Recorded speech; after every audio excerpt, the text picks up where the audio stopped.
Então, pessoal, hoje a gente vai falar um pouquinho de comunicação oral. Segue a página aí da sua apostila, tá ok? Qualquer dúvida, tá? Manda lá no grupo do WhatsApp pra gente. E não deixa, no final dessa aula aí, tá ok?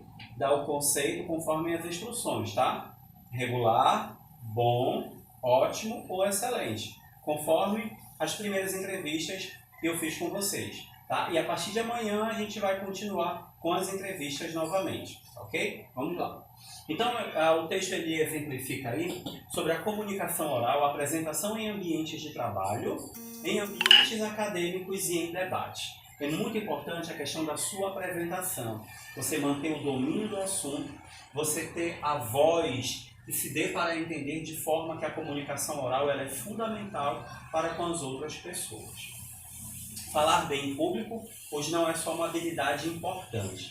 Então algumas pessoas dizem assim, nossa, eu não consigo falar em público, né? Eu me tremo, eu tenho medo de errar, as pessoas vão ficar me olhando, eu fico nervoso, sou mais do que um tirador de espírito. Então isso não é uma habilidade importante para algumas pessoas. E isso também é agora um pré-requisito, até em muitas entrevistas de trabalho. Ela é imprescindível para o sucesso profissional.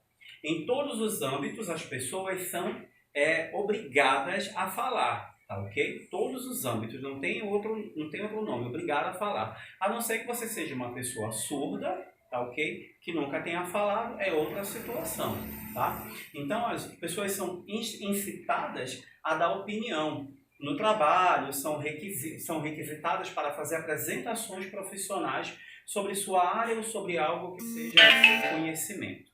Então, o que eu digo sobre isso? Algumas pessoas dizem, mas o curso é de RH, a gente vai trabalhar muito somente com informática, a gente vai trabalhar com dados, admissão e demissão, mas tenham muito cuidado, tá? Porque ele está falando aqui, ó, comunicação. Vai ser a forma que você vai se comunicar. Você tem que ouvir bem para poder falar bem também. E se você ouvir mal, ou seja, quando eu falo ouvir mal, ouvir uma comunicação de maneira errada na língua portuguesa, mas você tem que traduzir de forma correta, para não repetir o erro. Eu ouvi errado, eu vou transmitir errado. Não, você tem que procurar realmente se informar para que o feedback ele seja dado com êxito. E no seu âmbito profissional é muito importante que você fale bem, ok? Por exemplo, se você fazer um trabalho social interessante no seu bairro, pode ser que algum dia precise falar corretamente sobre isso na empresa em que você trabalha. Então, no seu bairro, você vai apresentar um trabalho de forma que as pessoas são mais humildes, são pessoas simples e têm a forma de se comunicar, você entende. Mas no seu âmbito profissional você não vai explicar o mesmo trabalho falando de quê? Palapa, capa, chicrete, problema. Não que no seu bairro você falou dessa forma, mas você utilizou uma língua coloquial, ou seja, mais simples para a comunicação. Tá?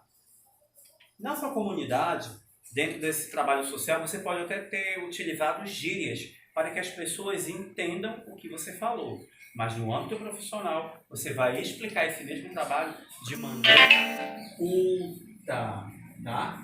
Conforme a nova gramática, para que as pessoas entendam da importância do seu trabalho e que você está qualificado para fazer outras apresentações. Por essas razões e tantas outras, falar em público adequadamente é uma exigência cada vez maior e uma habilidade que se deve aprender se não for inerente à pessoa. Então, você precisa aprender realmente. Tá? Se não for inerente, o que vem a ser inerente? O que não for no seu âmbito, o que não for de curso da sua profissão. Mas você precisa realmente falar bem. A importância de boas apresentações. O texto segue. Você está o tempo todo sujeito a ter que falar em público. Isso é inevitável. Seja em sua vida pessoal ou profissional. Empresários, executivos, técnicos, profissionais liberais necessitam cada vez mais de uma boa comunicação. Então, para que você exerça essa boa comunicação, você precisa o quê? Treinar. Professor, eu sou uma pessoa muito nervosa para falar em público. Eu me tremo, quando eu vou falar eu fico me balançando, eu embolo as mãos, eu quero esconder, eu sou mais do que um tirador de espírito. Como é que eu faço para eu perder todo esse nervosismo? Você tem que utilizar de técnicas de treino. Colocar um espelho à sua frente, pegar a fala primeiramente escrita, ler para se ouvir e treinar. E se fazer as perguntas, como se as pessoas estivessem lá fizessem. Depois de algumas vezes, e lembrando que o treino não só é treinar 1 ou 3 vezes, exaustivamente, tá? Se você tem um trabalho a apresentar e ele foi dado 30 dias, 20 dias, todos os dias você tem que treinar 5 ou 6 vezes no mínimo, tá? A sua fala, a sua importância, a postura, a maneira como você vai se apresentar, para não estar lá todo corcunda ou estar muito jogado, espojado. Tudo isso é a forma de que você tem para se comunicar oralmente, tá? Para que as pessoas possam entender o que você está falando, tá ok? E ele continua dizendo que todos precisam falar bem para enfrentar as mais diferentes situações, e isso é verdade. Como comandar subordinados, dirigir reuniões ou participar delas, apresentar relatórios, presidir solenidades, vender ou apresentar produtos e serviços, negociar com grevistas e líderes sindicais, dar entrevistas para emissoras de rádio e televisão, fazer palestras, ministrar cursos, fazer homenagens e agradecer por elas, desenvolver contatos sociais, representar a empresa ou entidade. Aqui pertence nos mais diversos acontecimentos em suas tantas outras possibilidades. Um exemplo. Olha aí o que ele diz, né? Nas mais diversas situações a gente precisa utilizar a comunicação oral. Como comandar subordinados. Eu não posso comandar, por exemplo, a pessoa que está me filmando dizer: segura essa câmera direito. Ela já está fazendo o trabalho dela, ela é um profissional. Então eu não posso dar uma ordem para ela ou falar para ela dizer dessa maneira, com essa ênfase. Não é o que você fala, o que o texto está dizendo, é da maneira como você fala. Você pode dizer: na próxima tomada você pode um pouquinho mais para trás, você vai sugerir. Isso é um tom de sugestão. Outro ponto de exemplo: dirigir reuniões ou participar delas. Se você vai dirigir uma reunião, né, se são 20 pessoas, né, e o espaço é grande, você não fala assim, você vai utilizar a voz para que elas lhe ouçam em bom e alto som, colocando o quê? Na sua voz um tom que você está dirigindo, que você está à frente, colocando realmente que você está empoderado daquilo que está falando, tá? Então, mais uma vez, não é o que você está fazendo, mas da maneira em que você está fazendo. Apresentar relatórios, presidir solenidades. Estamos aqui hoje, nesse dia solene, para representar fulano de tal. Então, você vai falar com ênfase, com emoção, para passar aquilo que você está sentindo para as pessoas também. Do mesmo jeito que você vai dar uma entrevista numa rádio ou televisão, né? Pois é, parece estar no fim da vida. Então não é do jeito, não é o que você faz, tá? Mas da maneira que você vai fazer. Essa é a importância das apresentações. E o que é uma apresentação, né? Dentro do texto ele está dando a definição. A apresentação é um meio de informar ou persuadir uma audiência. Lembrando que esse assunto já é de prova, tá, pessoal? Apresentação é um meio de informação ou persuadir uma audiência.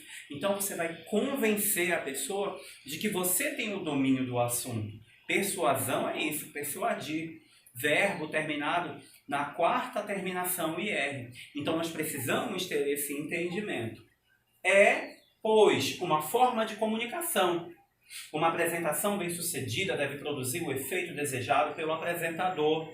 Ou seja, persuadir e influenciar. Então, ele tem que influenciar, fazer com que a pessoa acredite, ou seja, persuadir que aquilo é uma verdade. Não a verdade dele, mas que é uma verdade em comum e que está embasada teoricamente. E que naquele momento ela vai, com certeza, elucidar todos os fatos que ele está apresentando. E o que é uma apresentação também? Ele fala que o palestrante ou apresentador deve, desde o início, despertar a atenção da plateia e deixar claros os seus objetivos, além de enfatizar a importância do assunto que está sendo exposto. Então, ele vai trabalhar também essa questão de mexer com a plateia, despertar nela o interesse do que ele está falando é real, porque ele vai ter embasamento teórico, ele vai ter um vídeo para explanar, tá? Então, ele está se retratando já a questão da plateia. E como é que ele vai conseguir mexer com ela? Olhando somente para uma pessoa? Não. Ele vai olhar para o fundo de toda a sala, à frente, trabalhando, se movimentando, se articulando. Se ele tiver uma régua, se ele tiver uma caneta, ele pode utilizar. Se ele tiver um marcador de texto no laser, ele pode utilizar também. Eu, particularmente, não sou muito fã dessa técnica, mas isso vai muito do apresentador, tá? Então, ele tem que ter domínio do espaço de onde ele está apresentando, para poder conquistar a plateia. O principal objetivo é fazer-se entender para seus ouvintes, da melhor maneira possível. Já que é inevitável falar em público, vamos aprender algumas técnicas importantes sobre o assunto. Esta parte do trabalho é desenvolvida a partir das ideias de Polito, 2005, e Blistein, 2006, conhecendo a matéria. É o próximo que nós vamos ver.